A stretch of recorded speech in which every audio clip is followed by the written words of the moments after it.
Buen día, bienvenidos a la sesión 6. Estamos en la semana 2. Tenemos que ver tablas de distribución de frecuencias. Vamos a ver los conceptos que vienen en su hoja de tarea 1.1.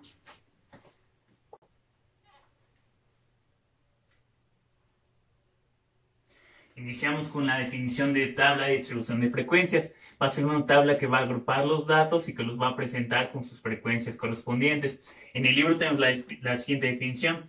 Dice, tabla de valores o datos individual o por grupos junto con sus frecuencias correspondientes. Otra definición que se puede encontrar es tabla que contiene la agrupación de datos en categorías mutuamente excluyentes que indican el número de observaciones en cada categoría. Entonces, su estructura es por lo regular, les va a decir la clase, límite inferior, límite superior, les va a marcar marca de clase, límite real inferior, límite real superior, frecuencia, frecuencia acumulada, frecuencia complementaria, frecuencia relativa acumulada y todavía se pueden obtener otros más datos.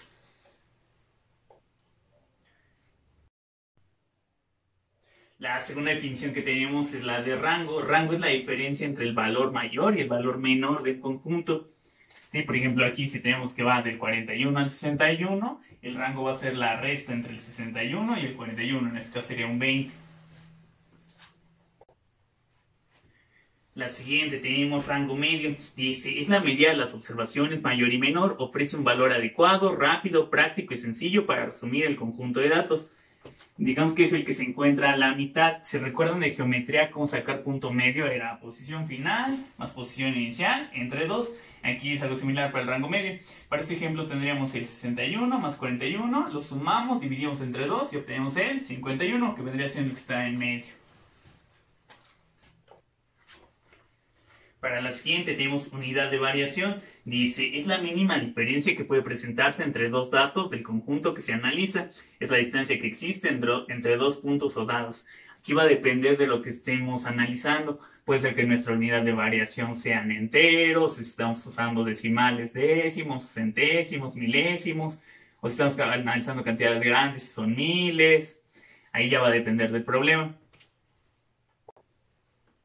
Para crear la tabla de distribución de frecuencia vamos a agrupar a los datos en clases. Para ver cuántas clases vamos a utilizar, una manera es utilizar la regla de Sturges.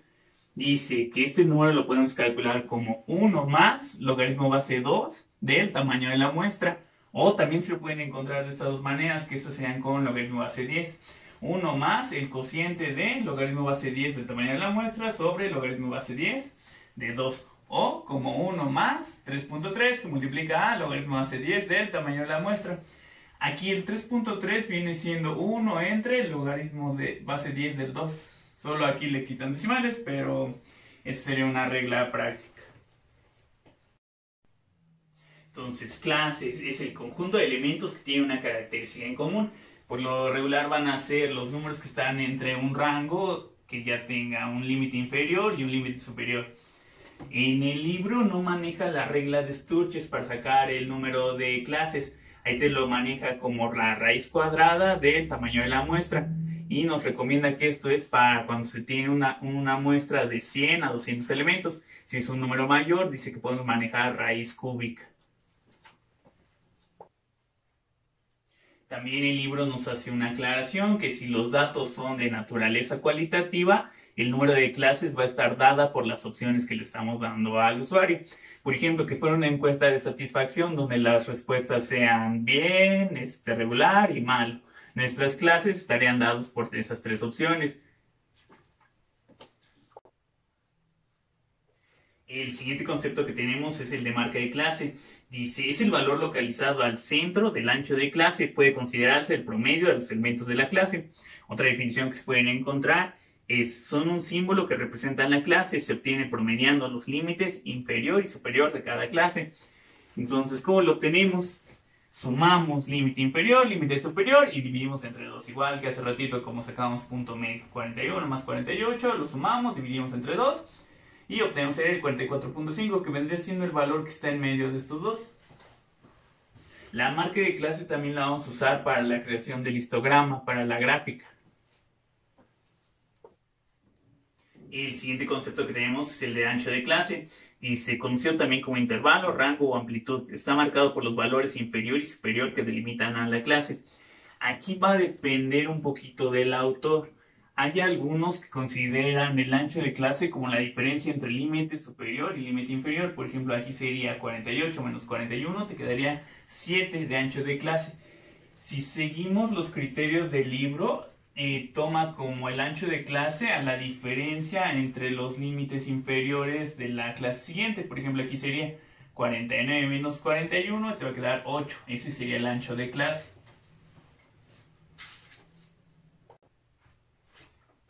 El siguiente concepto es el de límite de clase. Dice, son los valores inferior y superior que delimitan una clase.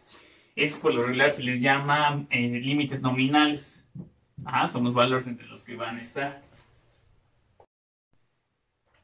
El siguiente concepto que tenemos es el de límites exactos.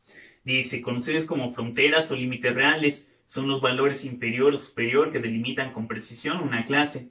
La característica más destacada de los límites exactos es que el límite superior exacto de una clase es igual al límite inferior exacto de la clase siguiente. Y aquí nos hace una analogía cuando hay un río que es frontera entre dos países, por ejemplo, entre México y Estados Unidos. Digamos que de México este vendría siendo su límite superior y de Estados Unidos este vendría siendo su límite inferior. Nos dice que el límite real va a estar en medio de ese río. Esto igual lo vamos a usar para la creación de los histogramas. Por ejemplo, que tengamos estos datos, ¿no? Tenemos la clase A que va de 41 a 48 y la clase B que va de 49 a 56. Si estamos trazando la gráfica de barras, entonces la clase A iría del 41 al 48 y trazamos nuestra barra. Va a quedar un espacio, y luego va la clase B que sería del 49 al 56. Y también para la siguiente tendríamos otro espacio. Para el histograma vamos a querer que las barras estén juntas, que no existe este espacio entre las dos. Entonces, ¿dónde vamos a trazar esta línea? En el límite real, que vendría siendo en el 48.5, aquí en medio.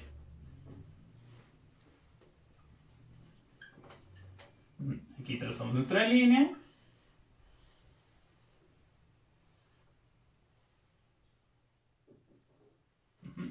Y así nuestras barras van a quedar juntas.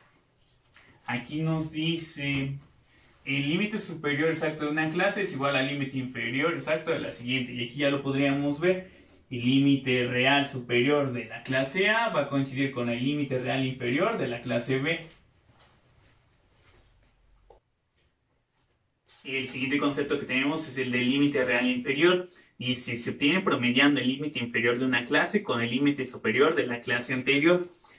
Por ejemplo, para la clase B, su límite real inferior dice que es el promedio entre su límite inferior y el límite superior de la clase anterior. Sería entre el 49 y el 48. Está el 48.5. Ese sería su límite real inferior. Pero, por ejemplo, para la clase A no tendríamos con quién compararlo. Por eso, cuando se crea la tabla de distribución de frecuencias, por lo regular se le agrega este renglón antes de nuestras clases y después de las clases. Así con este estaríamos haciendo como que la clase que va antes a nuestra primera clase. Y por ejemplo así podríamos sacar el límite real inferior con el 41 y el 40. Así obtendríamos el 40.5. Otra manera de obtenerlo es que si ya tenemos la unidad de variación, en este caso que son enteros, pues nada más le restamos media unidad de variación. Al 41 le restamos 0.5, te va a quedar 40.5. De manera muy similar va a ser el límite real superior. Dice, se obtiene promediando el límite superior de una clase con el límite inferior de la clase inmediata posterior. Entonces, yo considero que es más fácil lo de la unidad de variación. Por ejemplo, para la clase A, su límite superior es de 48. Para obtener el límite real superior, pues nada, le sumamos media unidad de variación, que sería el 0.5. 48, le sumamos y va a quedar 48.5. La siguiente definición que tenemos es la de frecuencia. Es el número de veces que ocurre un evento, que se repite un dato. Por lo regular, cuando hablamos de tablas, nos vamos a referir como frecuencia absoluta. Frecuencia absoluta dice la cantidad de veces que un valor aparece en un conjunto de datos. Aquí ya nos hace más la referencia hacia la clase. El siguiente de los conceptos es el de frecuencia relativa. Dice, es la frecuencia de clase dividida entre el total de frecuencias de todas las clases y se expresa generalmente en porcentaje. Muchas veces el número que te arroja la frecuencia pues, no te da mucha información, a menos que lo compares con algo. En este caso, la frecuencia relativa lo compara con el total.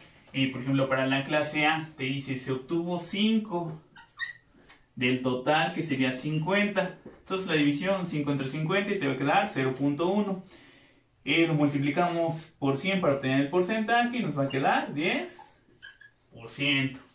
Esa sería la frecuencia relativa. Y a veces es más útil este porcentaje que el número obtenido en la frecuencia. Para la siguiente tenemos frecuencia acumulada. Aquí vamos a encontrar dos definiciones. La primera, la del libro, dice: conocida también como frecuencia acumulada ascendente, está formada por los valores que se obtienen al sumar acumulativamente las frecuencias de cada clase.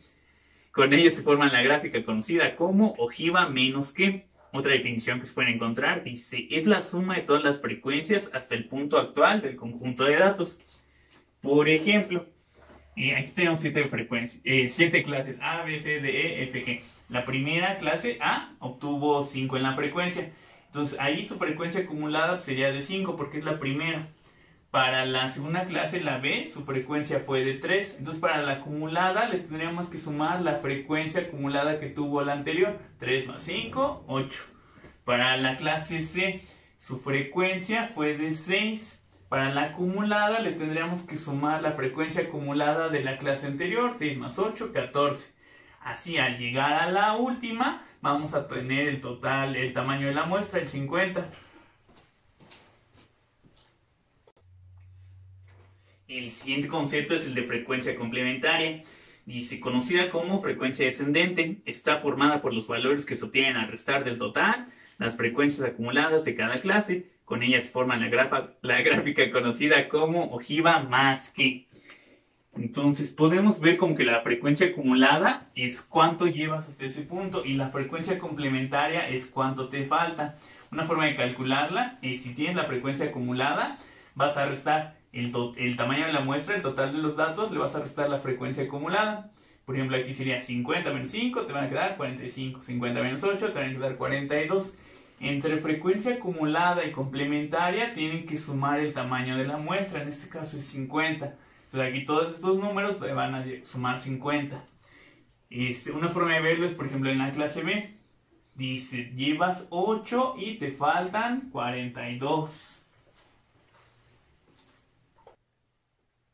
Una vez que ya tenemos todos estos datos en la tabla de distribución de frecuencias, vamos a querer presentarlos. Para eso, por lo regular, vamos a usar un histograma. Dice: es un diagrama de barras que representa a escala el número de elementos que componen cada una de las clases de una distribución de frecuencias.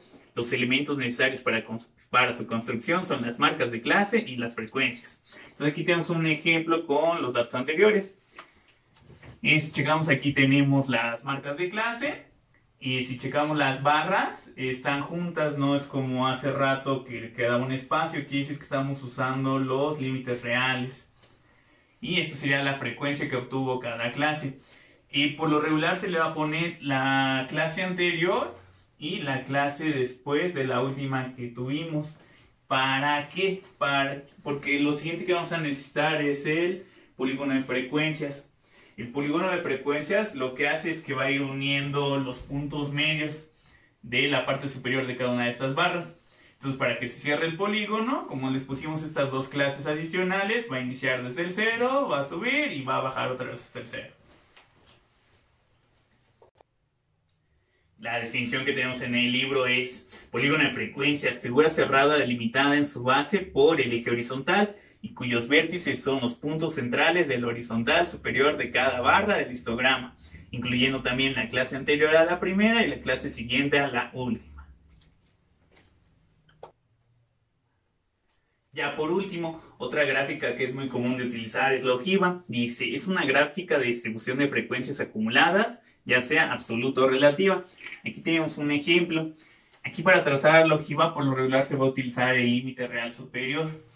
Y dice que puede ser absoluta o relativa. ¿Cómo nos vamos a dar cuenta? Por el eje vertical. Si está en porcentaje es la relativa. Si es la absoluta va a terminar con el total de la muestra. Si recuerdan, era 50.